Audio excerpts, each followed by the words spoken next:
Welcome, one and all. It is time for Three Guys Before the Game, episode number 575 coming at you, and this is our Pitt game recap. Panthers win it by a final score of 38-34. We're going to get into it all the way through from A to Z coming up on the program. Plus, we have got ourselves textual healing. All the boys are assembled. The Senator is here. The Dean is here. And we're enjoying the fact that you are here. Let's do this thing. Three Guys brought to us by Comax Business Systems, keeping West Virginia's business data safe, secure, and efficient for 25 years.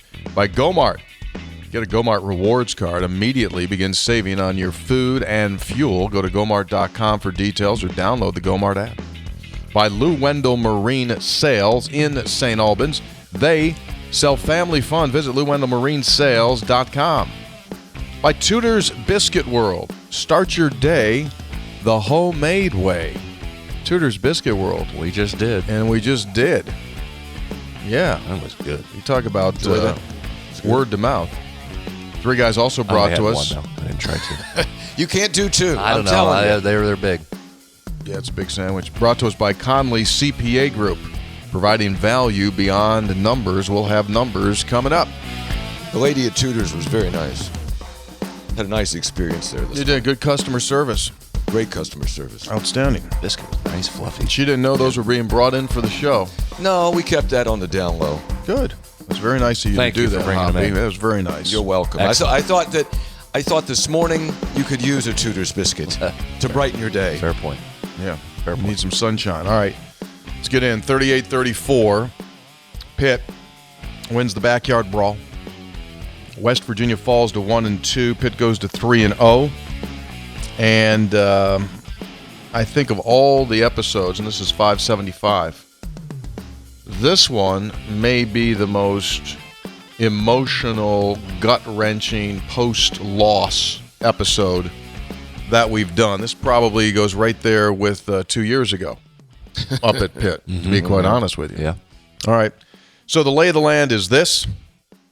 We'll get into the numbers, what's going on, what's happening, why did it happen, why did it happen? That becomes the biggest question.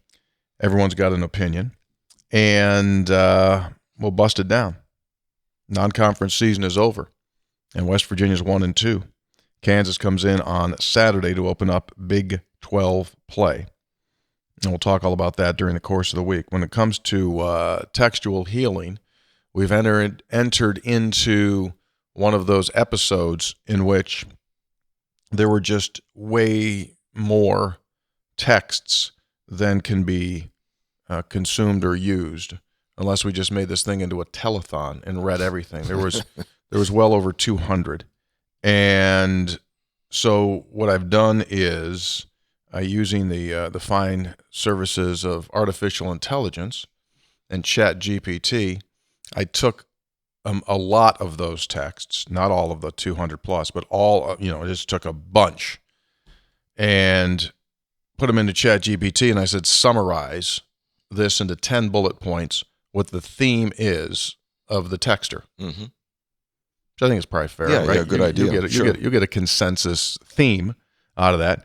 So we will read some texts, and we've got some things, some pictures and things like that from various places, but not everything got used. Anyway, that's where we'll go later. Meanwhile, again, we don't talk before we start. So we just say, like, hey, what's up? What's up? Hey, what's up? But we don't talk about what we're going to talk about. So, Hoppy, you can lead off and give us your take on yesterday. Sure. Let's start with macro. And why do we follow sports? We follow sports because they are a distraction. That's one of the reasons. And look, we have trouble. You got troubles at home. You got troubles at work. There's troubles in the world, and you need a place to go. You need a place to get away. And so you go to a lot of people, not everybody, but one of the places you go is sports, because it brings you joy. It's a distraction. You can focus on that and kind of forget about everything else for a while. But that has risk and reward. And we know the reward, but also there's risk. And that game yesterday, and when you lose, it hurts. When you lose to your rival, it hurts more. When you lose to your rival in the way you lose, it's devastating. To quote Sting, it's a humiliating kick in the crotch. And that's what it felt like. I mean, I've seen wins, I've seen losses, Brad. I'm over it pretty quickly. I mean, come on. Hundreds of them. Last night, my wife said, "Do you want to watch college football?" I said, "I really don't." Every Sunday morning, we have a ritual where she reads me scores. Like, I don't care. I mean, this one goes deep. And this one hurt a lot for Mountaineer Nation, and it's huge. This one it's historic for all the wrong reasons. Well said. Agree with all of that, and I think that comes because of the build-up and the excitement leading into the game. Right, when you lose those games, it is tougher to swallow, and that's the part on that game. Now you got to move it forward, and the practical part of it is you're 1-2. That's maybe even a bigger story than just you lost that one game with a difficult 5-game stretch, really the rest of the Big 12 season, but for sure the next 5 games. The challenge of finding wins throughout this schedule becomes even more real now that you had a game that you just should have won the game. I mean, there's just no other way to say that. That's just a disastrous loss in a game you should have won, and we'll get into some of the particulars. But at that moment when you had a punt blocked return for a touchdown, it did not look good. You generally don't win games when you get a punt blocked. It's like 90% of the time you lose a game when you get a punt blocked. To fight all the way back and take that lead by 10, to have the defense playing the way it was for the majority of the second half, only to not be able to stop them in the final 2 drives, a kick in the crotch is a great way to describe that, and difficult to get over. Difficult to get over for everybody involved, and I get that. That's a really tough loss to explain away. Sure. And I do think, and I agree with what you guys are saying, a lot of what you're saying, is that from the perspective of fans, they make a financial investment, they make an emotional investment, and they want a return from their investment. And I think now for the second time this season, the result after they heavily invested, Penn State game and in this Pitt game, wasn't there. And when it happens to your absolute longest rival and you have it in your hands up 10 with inside of 5 minutes to play, that is what takes it to another level of just exploding frustration. And so that's super hard. So that's that. Obviously, the score's not going to change, 38-34. Of a more smaller, breakdown of this game, through 2 games now against Power 5, Power 4 competition, you're being outscored 34-23. So you're getting outscored by 11, take away the Albany game. And pass defense, and Brad, I'm sure, has the numbers, is now really close to the bottom in the nation. And that is a massive, massive concern. There's a fundamental problem with your pass defense right now. And you were hoping that this week they would correct the errors that they had in the first 2 games. And you went in there with some hope. And yet, Pitt ends up throwing for 301 yards, 3 touchdowns, and you don't get a pick. And these are the things that just kind of stack on top of each other, which, as a fan and as a player and the coaches, it makes you want to scream. Because I'm sure when Brad gets into the numbers here, you could make a very strong case why what you did statistically should have been good enough to win. But you didn't. And the bottom line is the bottom line.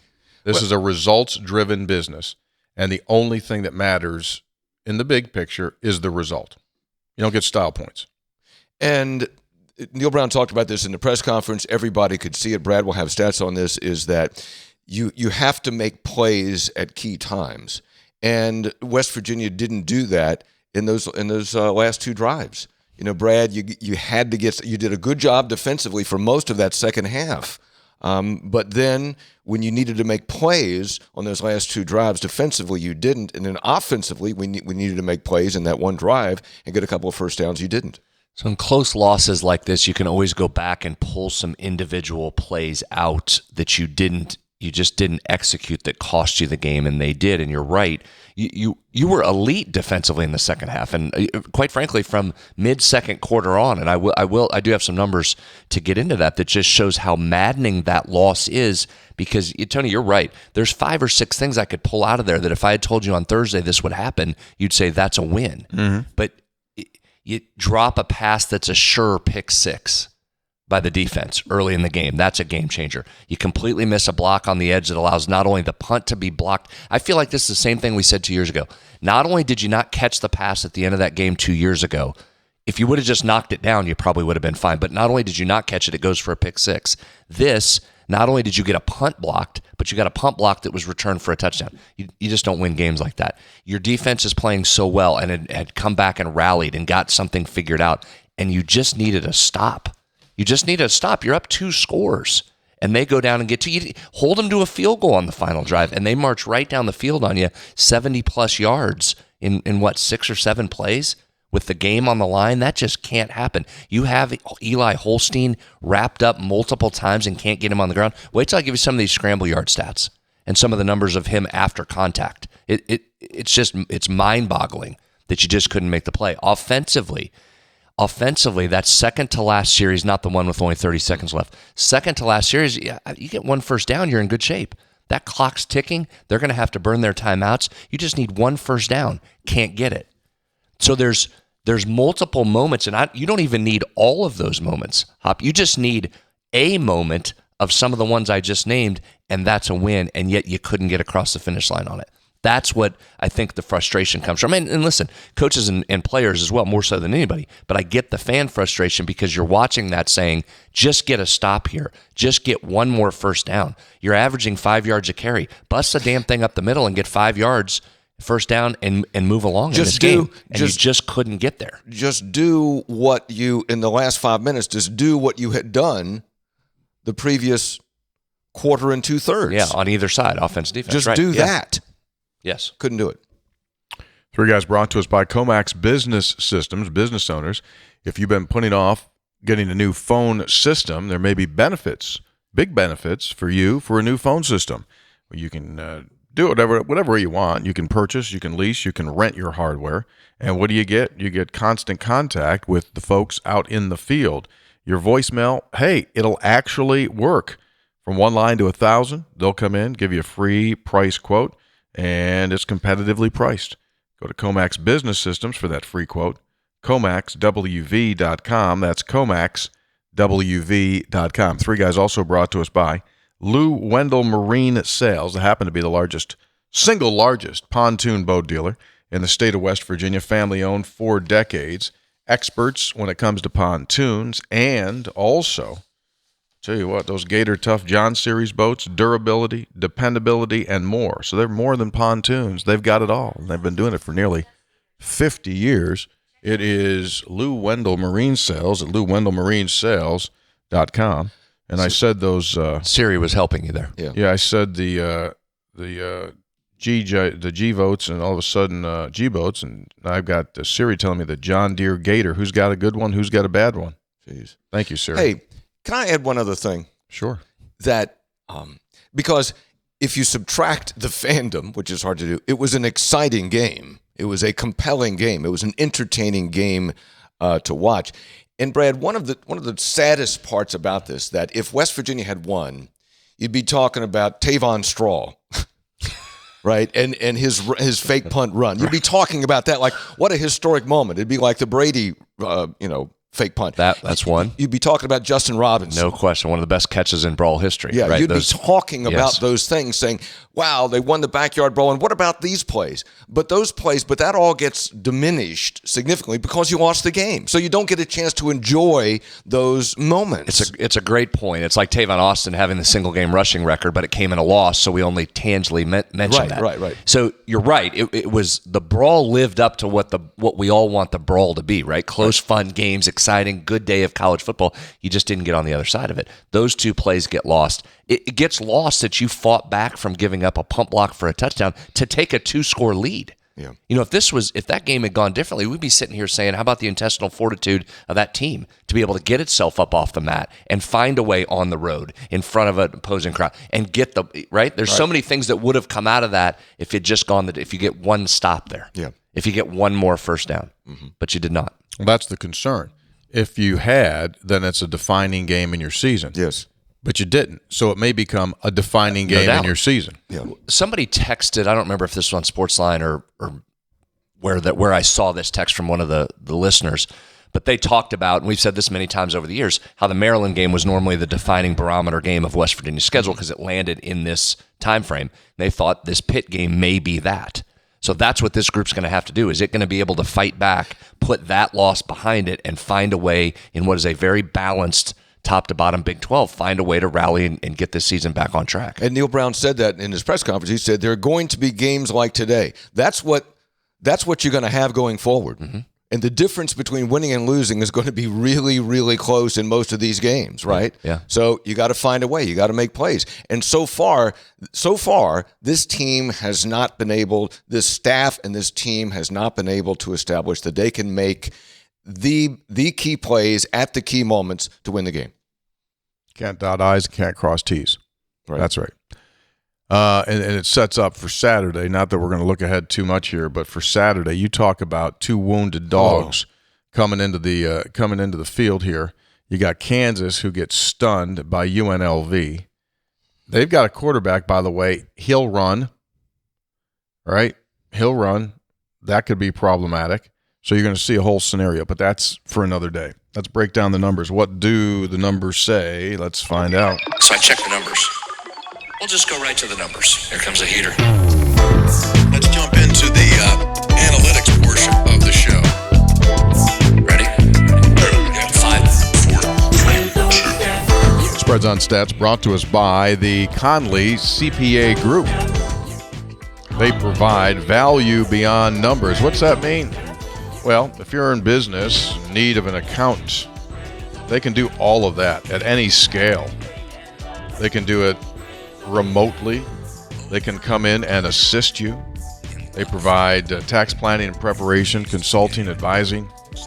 If you got a little bit of an accounting staff, they can supplement it for you, outsource it. If you've got a CFO need, chief financial officer need, they can provide that as well. They're there for you. Conley's CPA Group. All right, so numbers in. Glasses on, which means he's ready to go. Ready to go. I got a lot, so bear with me here. Sure. So we're going to do a couple different things. Some I've got just some raw numbers that'll make you shake your head that we'll get into in a second. But since we went into some specific keys to winning the game back on Thursday, let's look at how those areas came out. Hoppy, we talked a lot about games within the game on this one, and let's see how they did. First one we talked about, could West Virginia not only handle but exploit Pitt's pressure and aggressive defense against it? So the ability to block, hold them out, and then hit them for some big plays. You had seen Pitt give up a ton of big plays in their first two games. How did West Virginia do against that? Did pretty well offensively. We talked about the right side of West Virginia's line had to hold up against their left side pressure. Did for the most part. Nick Malone, highest graded offensive player as of this morning. Again, those numbers may change a little bit as they go in and review the film a couple more times, but Malone held up very well on that right side. The big play part of it, it's one of those just kind of like the game, like, yeah, you got some big plays, but did you get enough? I frankly thought there would be more. I thought, Hoppy, there would be a 60-yard or two pass past their defensive backs. I thought Garrett would whip off a 40-yard run for a touchdown. White on the edge. I thought there would be some opportunities for that. And there wasn't those massive big plays. You had 7 rushing plays of 10 yards or more, but only one that was longer than 15 yards. So those 10 yards or more runs described as explosive plays, but you didn't have the couple of really big ones I thought would be there. You had 5 passing plays of 15 yards or more, but only 2 of them came in the second half, one in the third quarter, one in the fourth quarter. Pitt did fall all the way to 79th nationally in opponent plays of 10 yards or more, so they dropped a full 10 spots. So you got a bunch of those. West Virginia moved up a spot to 24th nationally in plays of 10 yards or more. So the numbers tell you did that, but I thought there'd be more, quite frankly. I thought more of those would turn into big play touchdowns, and they did not. Second one, can you handle Pitt's tempo, turn it into a positive in your favor by getting some stops? Again, there were parts of the game where you did this extremely well. There were other parts where you did not, namely those last 2 drives and some early. You won the time of possession, guys, by 13 minutes. If I had told you that back on Thursday, I'd say that's a win. Pitt had the ball for only 3 minutes and 45 seconds in the third quarter. Yeah. Yes. Yeah. 13 minutes, you did exactly what you wanted to do. You ran 16 more plays than Pitt did. That's the exact formula you wanted in this game, and yet you didn't end up with a win. Talked about, will your pass coverage be better? It needed to be. Can you get pressure on Holstein? This is another one of those. It's just exactly as the game played out. Yes and no. Yes and no, right? They ultimately beat you on some pass plays that cost you the game. But, man, you dominated that Pitt offensive line all night. That's as good as a West Virginia team has played up front in a long, long time. In fact, if you want a number to back up that statement, that's the most quarterback pressures. That's more quarterback pressures, 29 of them, than any game since the Virginia Tech game in 2021. That's how much you forced pressure up front. And we're going to go to the second part of that, which was I credit Eli Holstein. He was the best player on the field last night. He did an incredible job, even though he had 5 sacks and he had however many tackles for losses he had. I thought he did a really nice job of under pressure, getting out, and then throwing after absorbing the pressure or at the end taking off and running. We'll get to some of that. TJ Jackson, we talked about him last week. He was a dude up front. Had the most tackles for loss since David Long back in 2018. Jackson now has 27% of all of West Virginia's pressure on the year. He has played. He was there. He was in the backfield a lot last night. We thought it would come, a lot of pressure, Hop, against their right side. Right. Their right tackle had a 20-some grade on pass protection. It was right where you thought it would be. You got the pressure up front. It just wasn't enough to get the win. So there's some things from Thursday's preview show that just didn't end up going in your favor. Or they went in your favor, you just couldn't win it. Now here's some raw numbers. Some of these are just mind-boggling, guys. 34. That's the number of minutes West Virginia went without allowing an offensive point from Pitt, and yet you lost. They scored with just over 7 minutes to go in the second half. They did not score another offensive point until 3 minutes in the fourth quarter. Jeez. And you didn't win a game. If you had told me you took that offense and held it for 34 game minutes without an offensive point, how's that not turn into a win? That number to me, we could stop right now. I mean, we can just stop the number segment. That to me is mind-boggling. That happens with a defense that had been struggling and you don't end up with a win. You held them to 4 yards of offense for the first 27 minutes of the second half. 4 yards, guys. They had 152 yards in the final 3 minutes of the game. 4 to 152 at the end. Amazing. 67 scramble yards for Holstein on the final 2 drives. Pitt was 1 of 7 on third down, 0 of 1 on fourth, 1 of 8 on end of possession, and you didn't win the game. Mm-hmm. I told you 13 minutes, time of possession advance for West Virginia, plus 16 plays. Here's a number that surprised me. Ultimately, you ran it pretty well, nearly 200 yards rushing, right? You could have used another 5 or 6 to get that first down, Hop, that we talked about. Yes. 89% of West Virginia's rushing yards were after contact. CJ. Pretty good job running through contact. Here's a mind-boggling number, and goes back to I thought Holstein played the best game of anybody on the field. 79% of Pitt's total rushing yards after contact were from Holstein, the quarterback.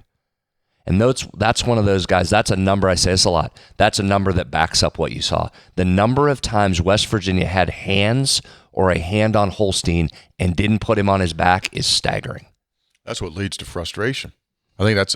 You got pressure and you got to him with your hands on him, and he turned into Michael Vick at times, right? And just ran away from you to make plays. Incredible, including that spin out at the end when he took off. The other one, and again, give him credit, but West Virginia's just got to make some plays here. Holstein came into the game leading the country in turnover-worthy plays. He was giving people opportunities to get turnovers. You had two. You had one that we talked about down in the corner. Thought Fagan was right there, had the ball in his hands, and I think that goes for a pick six because Reed Carrico had just leveled Holstein. He was on his back. I'm not sure there was anybody in front of him to stop him.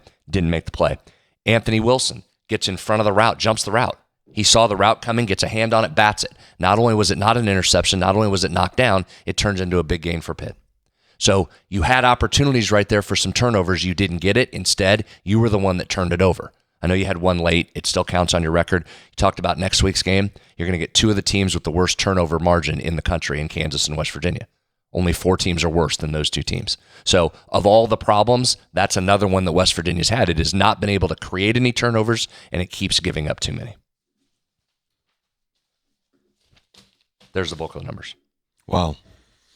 You know, Brad, you during our coverage, you kept saying appropriately, I mean, because you're going by the analytics, like there has to be a turnover. There has to be an interception here. There has to be a turnover, right?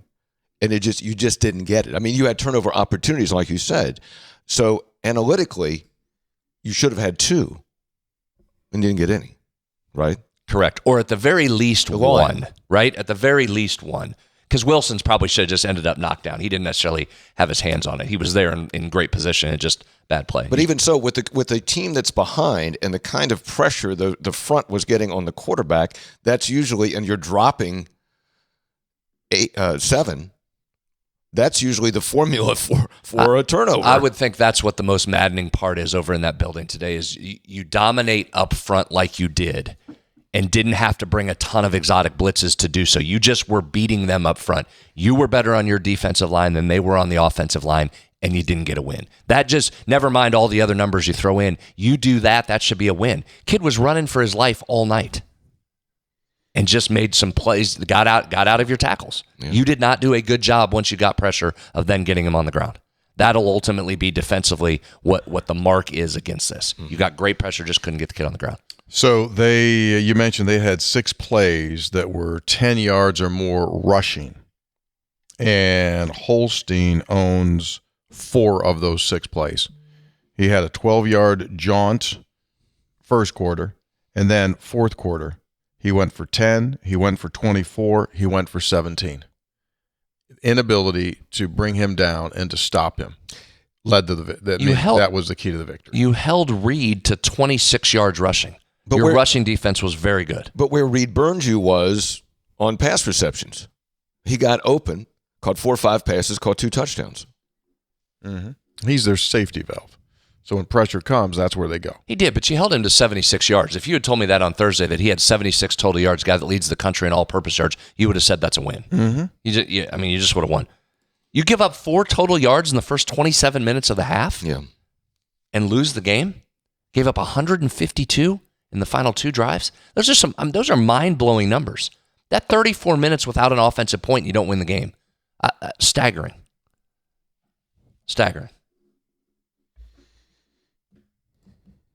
That's it. That's all I got. I mean, I could give you a bunch of grades, but it doesn't much matter. Those are the numbers that mattered to the game right there. You said Nick graded well. Nick, highest graded offensive player.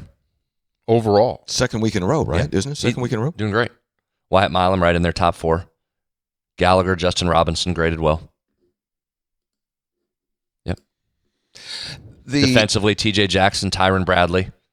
You know, the loss of Carrico hurt, right? He went out fairly early in that game, and he, again, was making plays early in that game. That's not ideal that he went out. No. That was probably happy. We didn't talk about that much on our broadcast. That was probably a bigger story than what we're making it out to be. You got the middle of that defense, and Holstein's chewing you up, running right down there. You could have used another one of your really good playmakers on the season, Reed Carrico, in there. So that probably cost you as well.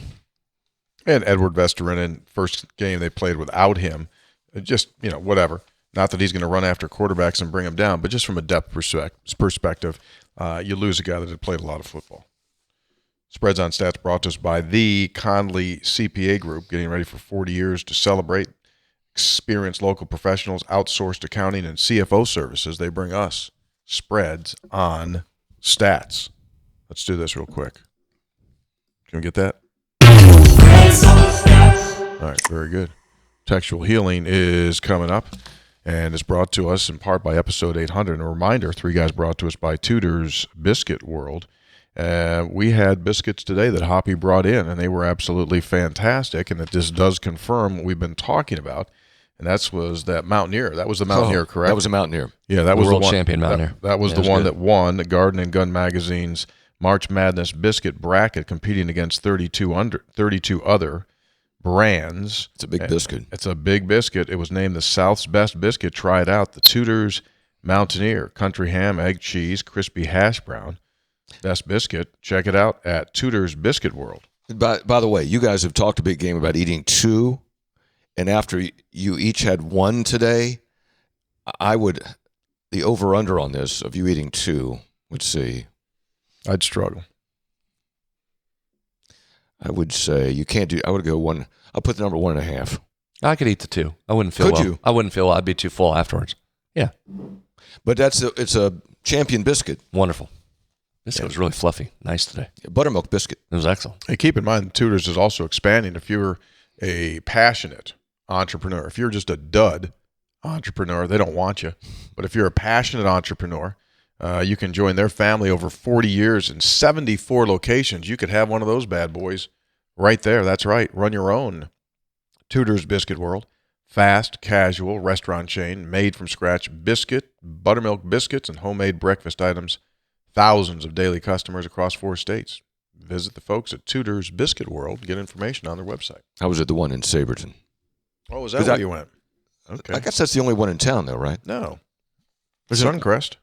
I'm sorry, Suncrest. That's Yeah, where not you went? Saberton, Suncrest, yeah. You went all the way over to Suncrest today. Yeah, is there another one? No. Well, then I had to go there, right? Well, but I mean, for you to go over that side of town, that's kind of, I mean, that's a jaunt for you. I want to help out my boys. I know. We appreciate your support, Hoppy. We truly do. Got one for Ethan, one for Zach, producers today. Yeah, shout out to those guys for making it in here. All right, ready to do textual healing? Yep. We'll get into that. Do that.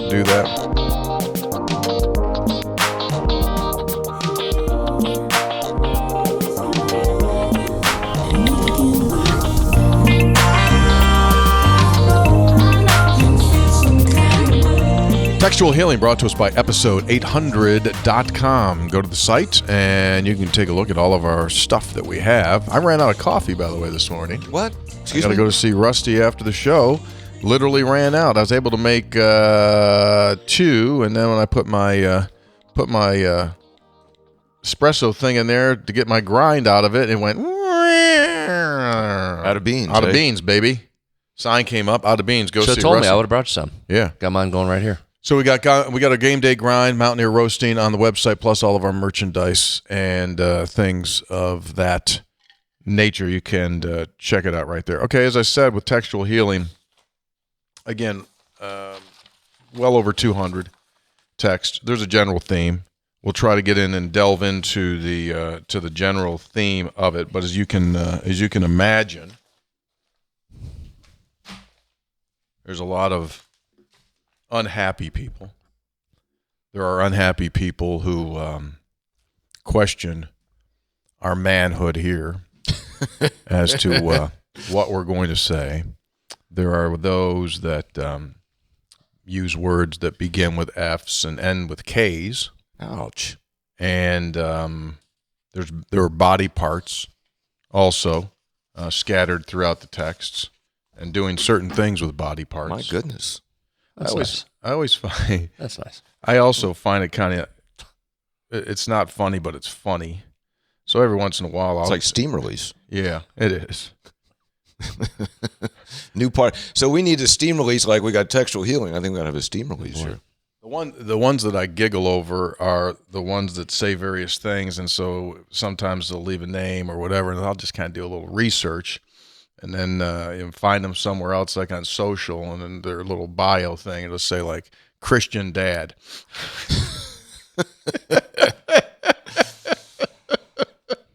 Nice witness, Sparky. All right. Ask for forgiveness. So here we go. Some of these, again, we'll get into the so what we'll do, I'll read some of them, and then we'll do the whole general theme thing. Gentlemen, I took a long shower and calmed down before I sent this text. I've always supported Neil Brown, but something is wrong. I can already hear Brad say players need to make plays in defense of Coach Brown. But this keeps happening. We keep losing this way. Something is wrong. We hear the players are underrated nationally and the coaches are great, but Penn State and Pitt happen over and over again year after year. If at this point we lose games with great players, then it has to be bad coaching. If we lose games because we don't have great players, it has to be bad recruiting and coaching. It is year 6, and we can't have it both ways anymore. Scott from Stafford. When do you want us to weigh in? Go ahead. Whenever the spirit leads you. If you have a bunch of the coach things, I can wait. You got a bunch of the coach things? Yeah, I mean I'll read some and then you can, I'll read some and then you can go like, okay, got it. Okay. On your last episode, you had a text about going to a concert or the Pitt game. No contest Pitt game. When my wife and I were planning our fall wedding on a sternwheeler on the Ohio River, I told her it had to be on an off week for the Mountaineers. So we got married October 12, 1985. I didn't think about the possible anniversaries in the future, though. I did exactly the same thing. Yeah. So, yeah, you can get married on an off week, but those anniversaries do happen on a yearly basis. So my anniversary, I'll be celebrating my anniversary this year, Brad, at the Kansas game. Our schedule didn't accommodate your anniversary and take a week off? Did not. You guys have taken Nick the Greek up. Thank you for you should have taken Nick the Greek up on his offer of baklava. It was excellent. He also makes great chicken for the Greek Food Festival there in Clarksburg. And they sent me a picture of them cooking their chicken on their grill. So shout out to there he is. How about that? Right. That's a good deal. I don't know if that's Nick the Greek himself or another person who identifies as said. Texter, 304 connection. I was on a ferry this morning of the Pitt game between Corsica, France, and Sardinia. I spotted Steve from Colorado Springs sporting this nice West Virginia pullover. He has a brother in Charleston, and I live in the Lake Norman area of North Carolina. There's always a West Virginia connection. So These guys are there. Look at that. He was on a ferry between Corsica, France, and Sardinia. And he sees the West Virginia pullover, and they befriended one another. That's kind of neat. Always. Yeah. Always. Texter, let's keep Bama on the schedule. Pitt is too much of a challenge. Texter, all right, fellas, some of us have been denying the climb for 3 years. You have stood strong. What do you need to see to accept that Neil Brown simply cannot get it done at this level? P1 Jason in Phoenix. I've had enough of Neil Brown. He's incompetent. Goodbye, and goodbye to anyone associated with him. I don't care who replaces him. I don't care if it's an upturned broom with a bucket for a head. Gone. Goodbye. Make all the excuses you want. Incompetent. Gone. Goodbye.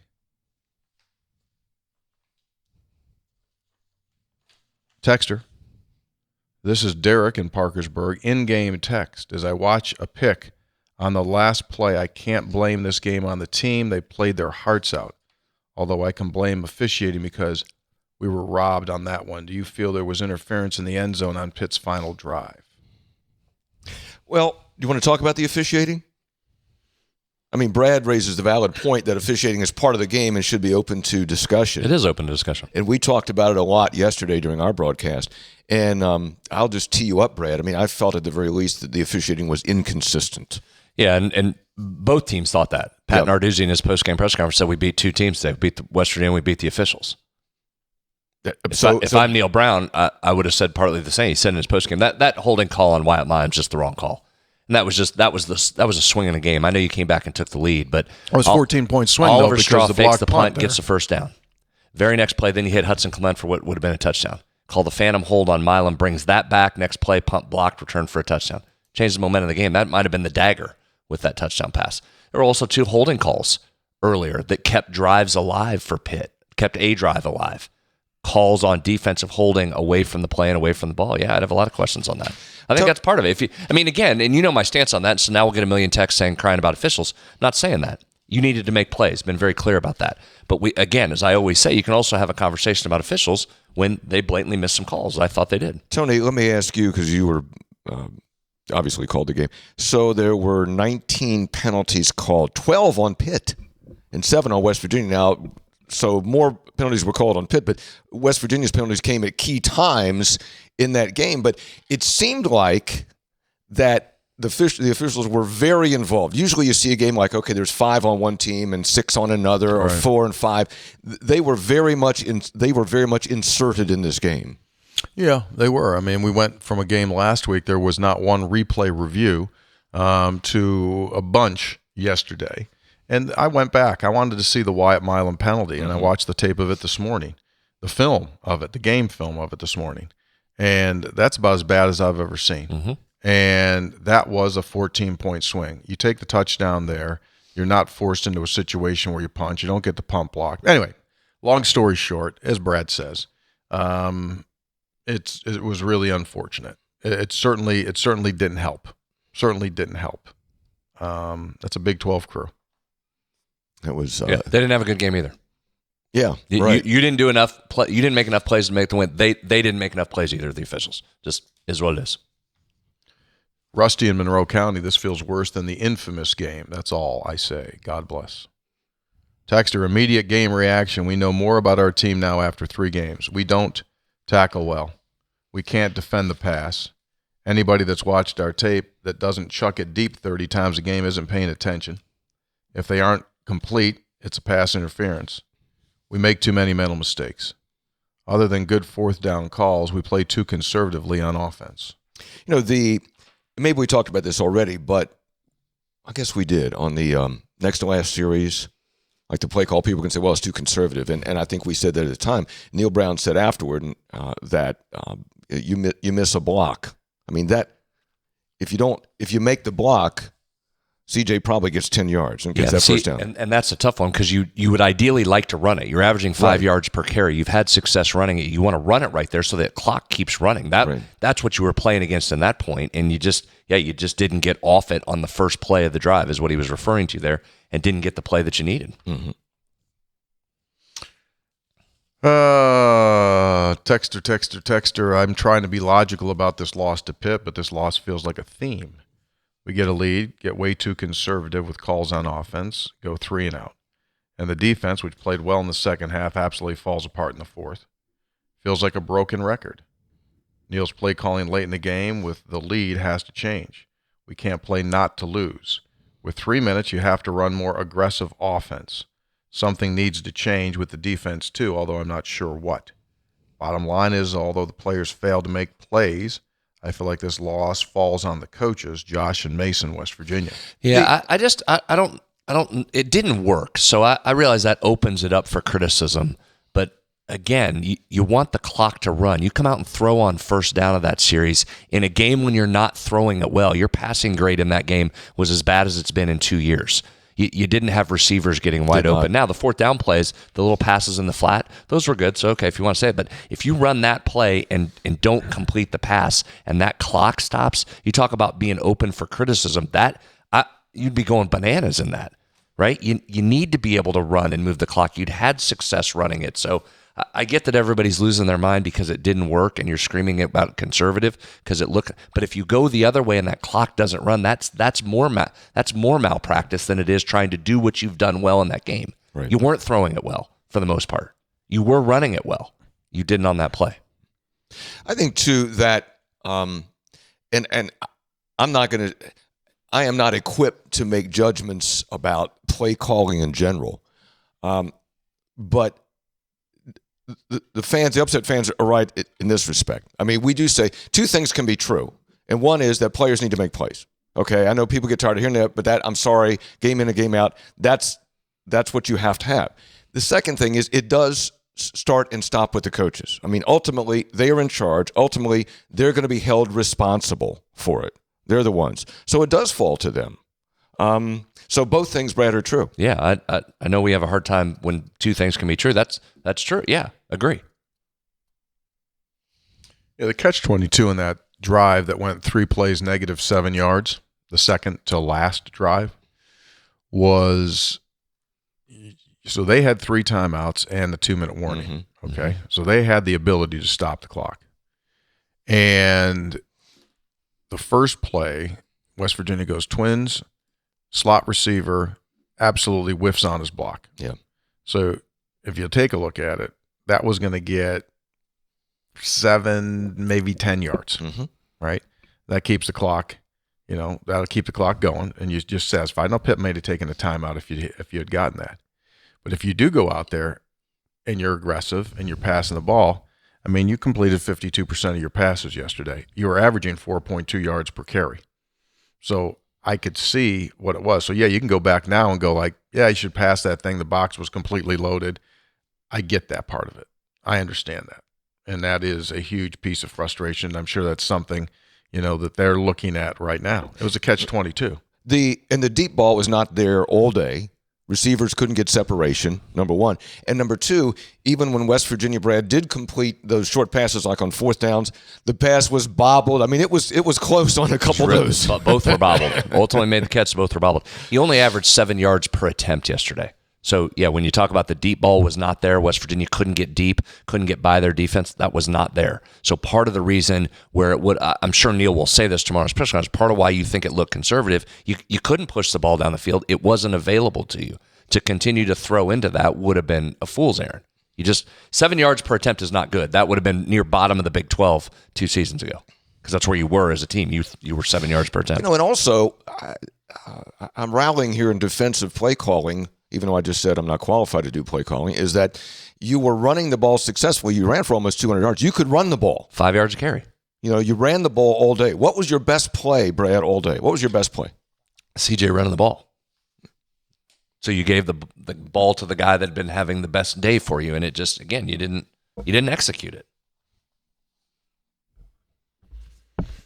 Texter, I'm having difficulty trusting the climb. While my support for the team doesn't waver, my faith in our staff does. I'm not sure what the answer is. As we said our bedtime prayers, my 6-year-old son closes with, and even though West Virginia lost, we know things will be okay. Amen. I wish I could say this, that I felt the same way. His birthday's next weekend, and his only request is to attend his first Mountaineer game.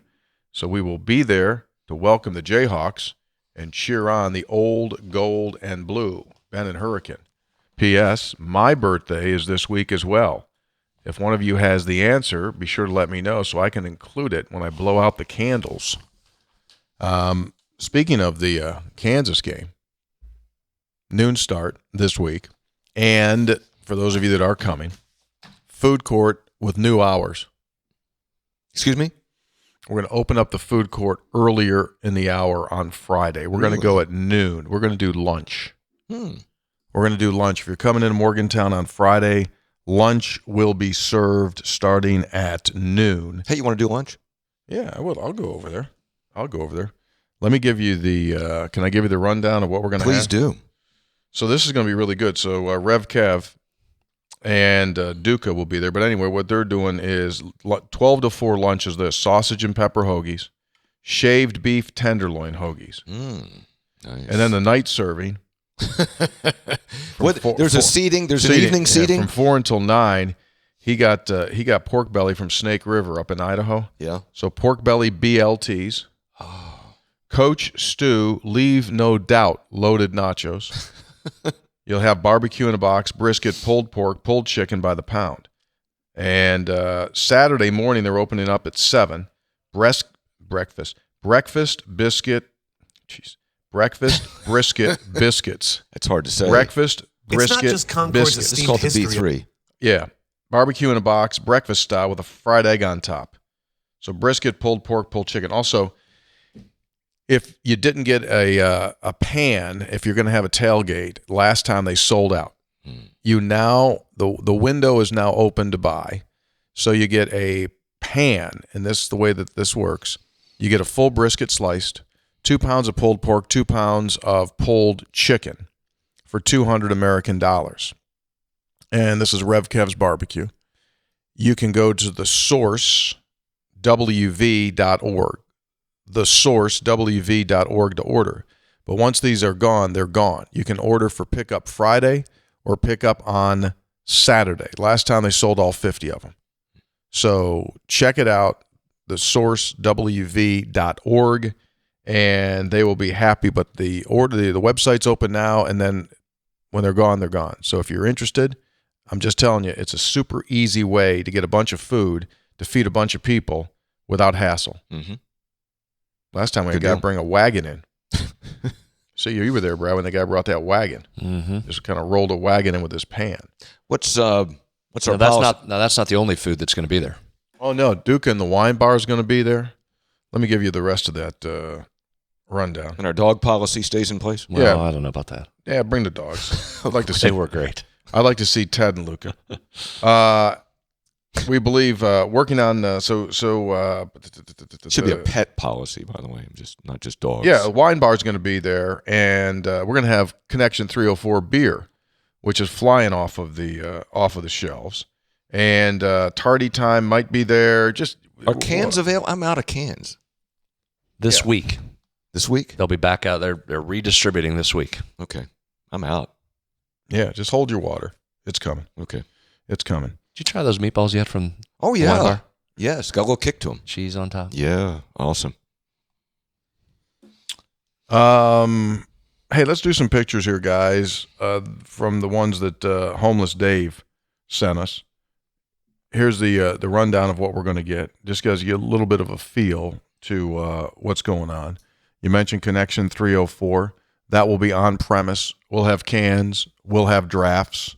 Here we go. And, slide through some of those if you would. And people, this was at a That was this weekend, That was right? at a tailgate there in Pittsburgh. Mm-hmm. Someone brought some up there. And then the standard holding of the can, and then the can as well at a tailgate. See, Kirchhoff, you were represented there. Connection 304 was Nice job on represented. these pictures. Staged Very very nice. well. Yeah. Homeless and then, Dave has skills. then Oh, look over- at that. Ooh. I still- On tap now. on tap at the varsity. So that's what we got. Friday at 6:30, we also have music. Kegan McLean, native of Charleston, graduated from West Virginia in 2019, political science degree. Huge Mountaineer sports fan, third-generation grad. Kegan McLean will be performing at 6:30 at the food court. First album came out in March of this year. Old Flame was recorded with Zach McCord, who's from Bridgeport. Other talented West Virginia artists. Also, Hoppy's hat fashion show may be happening again on Friday. Set the expectation. Can I? By the way, thanks to the Varsity Club. They were early adopters of the first beer as well. So they hop right on the very front edge of that. Oh, Varsity Club's always been out in front. I mean, they're league leaders. Hey, guys, show you the picture of Zach that I sent to you yesterday of me and Allie. Met Allie in the parking lot at the team hotel, and she's the lead bus driver for the Mountaineers. Really? She had bus one with the offense on it, and she came up to me, wonderful lady from Morgantown, been driving for years, and she said, I want to introduce myself. Oh. You're Hoppy. Straight up.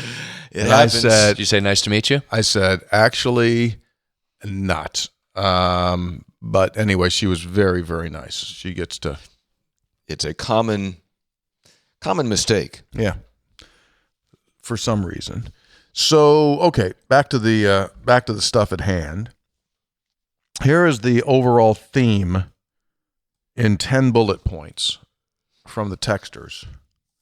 Fans are expressing frustration with the head coach, coaching staff, and the conservative play calling costing the team games.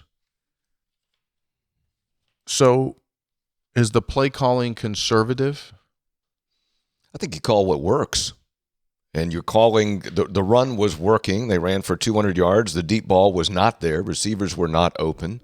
Again, I'm wading into an area where I'm not completely comfortable, but I mean, you did score. You did get 34 points.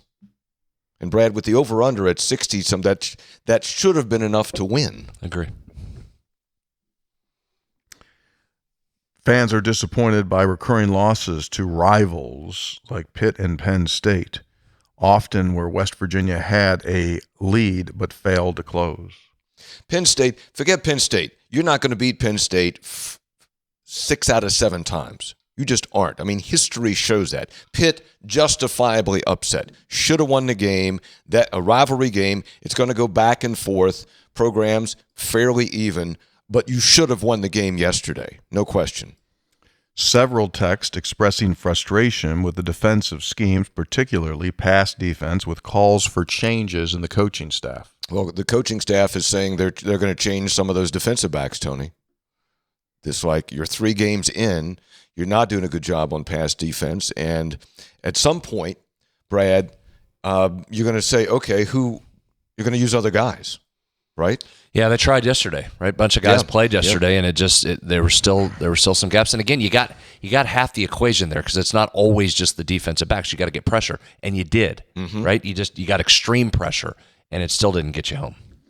These, again, are all generated by the theme of the texts from ChatGPT. The program's frequent mental mistakes and lack of execution in crucial moments are repeatedly highlighted as problematic. That would be the dotting I's and the crossing of T's, not being able to finish it. And just making mistakes at critical times or not making plays at critical times. Fans expressing loyalty to players in the program, but frustration with the lack of consistent results. Yeah, understandable. Text from fans. But in these situations, there's enough blame to go around to everybody. Sure. Text from fans suggest that they feel West Virginia is failing to meet the program's historic standard, with some doubting that it can reverse the trend. Well, they didn't meet expectations yesterday. What is the expectation? To me, the expectation is that more often than not, you have a winning record, that you forget about Penn State, that you beat your rival, or more often than not, when you play Pitt or Maryland or Virginia Tech. And the expectation is that every few years, you compete for a league championship with Texas and Oklahoma out of the league. That, to me, would be the expectation. Fair? Yeah, fair. Yeah. My deal is you take a look at your historical, what have you done in 100+ years? And your goal is to continue to do that. Right? Yeah, you're a top 15. You're a top 15 program in wins. So the realistic expectation is whatever that percentage clip is, you need to continue to be in that world. Go to a bowl game. That's part of the expectation. To me, competing for a national championship is not in the expectation. Is not in the realm of what is reasonable or achievable. You know, one of the I think the sources of frustration from yesterday specifically, and what that means going forward. And again, still time a lot of season left here, but you got to turn around fast. But I feel like what you did a little bit yesterday with that loss, you'd given back some of the momentum you'd created. No question. You know, you took the momentum back last season doing what you did when everybody was screaming and hollering that you're going to finish last and that you needed changes, and you took it back. And you can say whatever you want about this schedule. You won the games in front of you, and you did what you needed to do. And the offseason was good, and you got control and command of your scouting process and the NIL process, and your retention was really good in the offseason with key players that you wanted to keep. You kept almost every one of those that you wanted to. So you had some momentum built. Then you saw it leading into the Pitt game with all the attention around that and winning the PR national championship. So you had that momentum. Gave some back by not playing as well as you could against Penn State, even if it would have been a loss. All right. You get back on track with Albany. It is what it is. Then you had a chance to continue that momentum, right? And turn Penn State into a little speed bump rather than a crash. Right. And that's part of what you gave back last night. So the goodwill that you had gained and the momentum you had picked up, I feel like you took a significant step back by giving that back with that loss. Agreed. Doesn't mean you can't get it back, but you've created some really difficult work. So you're off the road now. Now you're going 4-wheel drive, and you've got to go through some bumpy terrain over the next 5 weeks to get that back on the road and continue down smoothly. Agree completely. And also, that will determine whether last season was an aberration or the new level of consistency. Mm-hmm. Yeah. Because if you don't end up with, 7 or 8 wins, then you're going to look at last year and go, well, that was just an aberration, right? Right. Okay. Three Guys brought to us by Lou Wendell Marine Sales in St. Albans, they sell family fun. They sell the Avalon pontoon boats, and they are among the nation's best. Check them out, Lou Wendell Marine Sales. Three Guys also brought to us by Gomart. And, Senator, you keep that app with you all the time. You get all those special reward offers. Yeah, used it last week.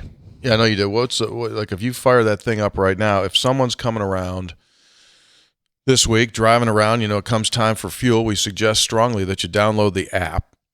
Get that. Why do you do that? Well, Brad's looking at his right now. So what if you walked in there right now, what are you getting? Well, you could do what I did what did I do that, Thursday? Wednesday? Reese's. Mark and Michael, so helpful here at one of the Morgantown locations. You're on first name basis. Just walked with in folks. yelling, "Where's the Reese peanut butter cups? I need them." Got them. You can still do the buy two, get one free of those. Tremendous deal. You could buy one, get one for $1 of the M&Ms. Good deal. Yeah. Those are two. All right. Pepsi products as well. Yeah, absolutely. And now we're middle of September, which means Halloween, which means all that candy's coming out. So I've been talking with some of the people in the candy business. Excuse me? You're talking to Big Candy? Are you? Yeah. I mean, how? Coming out, pretty interesting deal. Coming out with a Kit Kat, and each leg of the Kit Kat, 6 feet long, See, here you go. weigh 3 pounds apiece. It's an 18-pound Kit Kat. Almost fell for it. You just walk in at Gomart and They'll say, have big displays there at Gomart. Probably Yep. some end caps. yeah, end caps there, big candy. Industry term. Yeah, big candy taking over. All right, so this is going to be a heck of a week here, boys. Oh, Because I've said this, I've gone on record. Let's wait till the month's over before you really make an appraisal of where you are. And right now, this thing's either going to be 1-3 or 2-2 after 4. well, and I bet there's talk shows in Kansas right now talking the same thing, right? Like, wait a minute, I thought we were going to win the league, and here we are, we're 1-2. What's going on here? So, huge game, Brad, for both teams. Massive. Both teams' backs against the wall. West Virginia's at home. You've got to take care of your business at home. Can Jalen Daniels continue to produce turnovers at that clip? It'd be nice. Will West Virginia continue to produce turnovers at that clip? Which is zero. We say this all the time. You don't often include turnovers in keys to the game because it's such an obvious key. Right. It's an obvious key for a reason. You lose a turnover battle, you rarely win the game. Right? West Virginia had 2 turnovers yesterday, plus got a pump blocked return for a touchdown. Don't win the game in what was a close game. You better get that cleaned up fast. Yeah. You better get that fixed. You got a tough stretch coming up, and if you... I hate to think if you lose Saturday. Well, I mean, you're to the point now. Listen, I'm not plowing new ground here, but you're to the point now, and I've talked about this a lot. This 5-game stretch. Probably got to stop talking about the 5-game stretch. This is a 1-game stretch, and you better get it fixed, right? I mean, that's really where this season lies now. You better just figure out a way to get this win. Then you can worry about going on the road to Oklahoma State. You have got to beat a fledgling Kansas team at home right now. You got to figure out a way to do that. Offense has to get on track. You've got to find a passing game. Still got to be able to run the ball. Mm-hmm. You've got to find a passing game.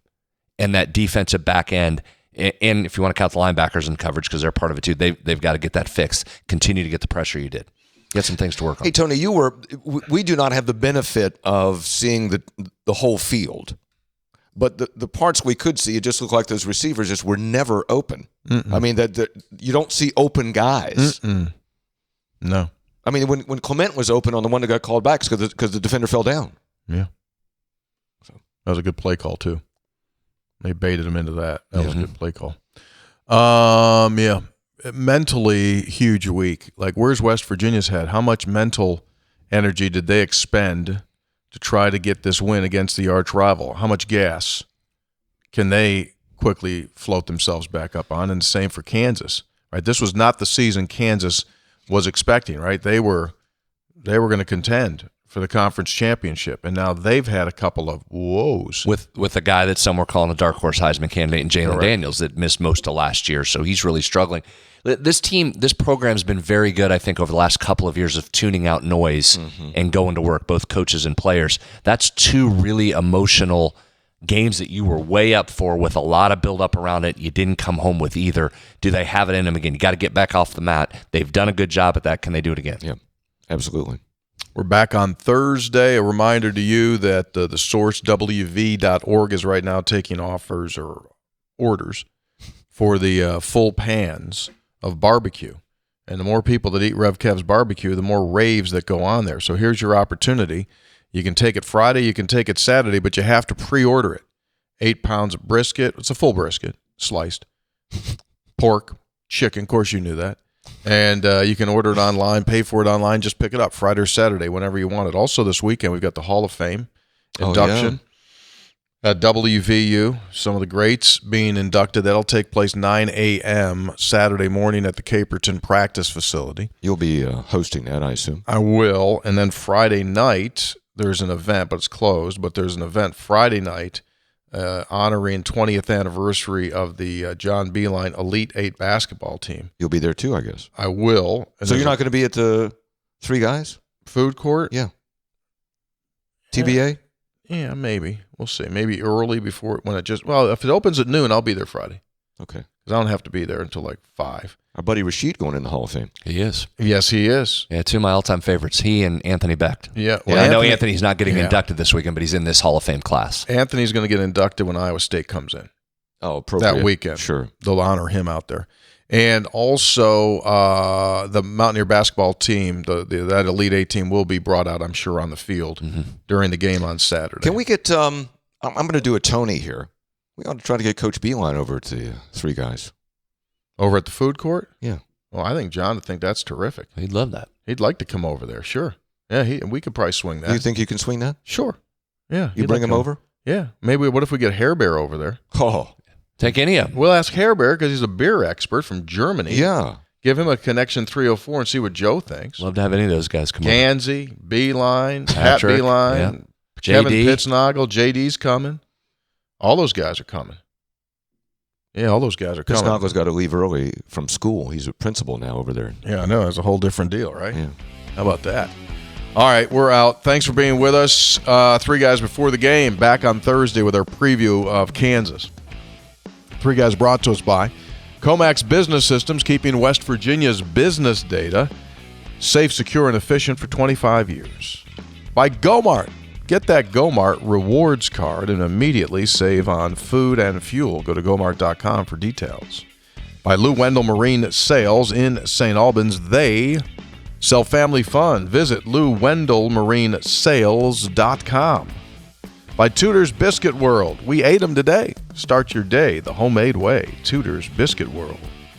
Spreads on Stats brought to us by Conley CPA Group, providing value beyond numbers. Special thanks to Austin and Zach, our producers. No, Ethan.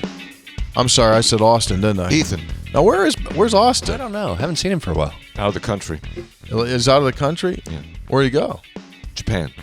Where? Japan. You're paying these guys enough so they can go take trips to Japan? Jeez. I know. The way you paid me, I was lucky if I could get to Jerry Unincorporated down there in western end of I Montague Paid. County. What's that? I gave you a $10 gift certificate to the Boston Beanery, didn't I? That's true. Just couldn't get that one to Well, Tokyo. you did buy us a biscuit today. I won't hammer you about pay when you did bring a biscuit at least. Thanks. All right. Happy to. No happy pay to- for the show, but we get food, so that works. Yeah. Back Thursday. Try to shake this one off, folks. See you.